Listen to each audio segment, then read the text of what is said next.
کہاوت ہے گدے پر کتابیں رکھنے سے گدھا پڑھا لکھا نہیں ہو جاتا ہے۔ بغیر دیکھے کوئی چیز منہ میں نہ ڈالے اور بغیر پڑھے کوئی کاغذ دستخط مت کرے۔ دماغ پیراشوٹ کی مانند ہوتا ہے، اسے کھولیں گے تو کام کریں گے۔ غلطیاں تمہیں عقل مند بناتی ہیں اور مقصد تمہیں مضبوط کرتا ہے۔ سیکھنا ایک خزانہ ہے جو ہر جگہ اپنے مالک کی پیروی کرے گا۔ ایک ترک کہاوت ہے کہ جب کوئی کہے کہ میں تمہارا بھائی ہوں تو سب سے پہلے یہ پوچھ لے کہ حابیل یا قابیل۔ نئے چیز کے آنے کا انتظار کرنے سے بہتر ہے کہ تم اسی چیز کو ٹھیک کر لو جو تمہارے پاس ہے۔ اپنی دولت کی تعریف نہ کریں۔ اگر آپ مالی طور پر اچھی کارکردگی کا مظاہرہ کر رہے ہیں تو لوگوں کی دشمنی سے بچنے کے لیے معمولی لباس پہنتے رہیں۔ سب کے ساتھ مل کر چلنے کی کوشش کریں اور لوگوں کے بارے میں برا بھلا کہنے سے بچنے کی کوشش کریں۔ ہم تو اس دنیا میں بھٹکتے ہوئے محبت کے فقیر ہیں۔ کوئی اگر نفرت بھی دیتا ہے تو اسے خیرات سمجھ کر قبول کر لیتے ہیں۔ صرف احساس بدل جاتے ہیں دنیا میں، ورنہ محبت اور نفرت ایک ہی دل سے ہوتی ہیں۔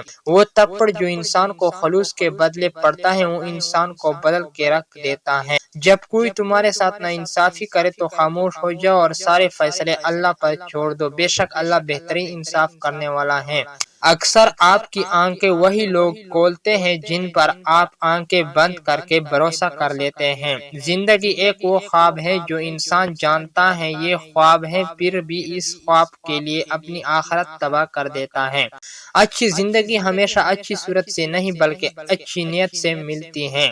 باپ کے ڈانٹ کو کبھی غلط نہ سمجھنا کیونکہ وہ ڈانٹ آپ کی تربیت کا حصہ ہے۔ ماں کے بنا پورا گھر بکھر جاتا ہے پر باپ کے بنا پوری دنیا ہی بکھر جاتی ہے۔ محلوں کی اونچائی پر مت جانا، غور کرنا جس گھر میں ماں باپ ہنستے نظر آئیں سمجھ جانا وہ گھر امیروں کا ہے۔ ماں باپ کا ہاتھ پکڑ کر رکھے، کبھی کسی کے پاؤں پکڑنے کی ضرورت نہیں پڑے گی۔ اللہ تعالی ہمیں والدین کی خدمت کرنے کی توفیق عطا فرمائے، آمین۔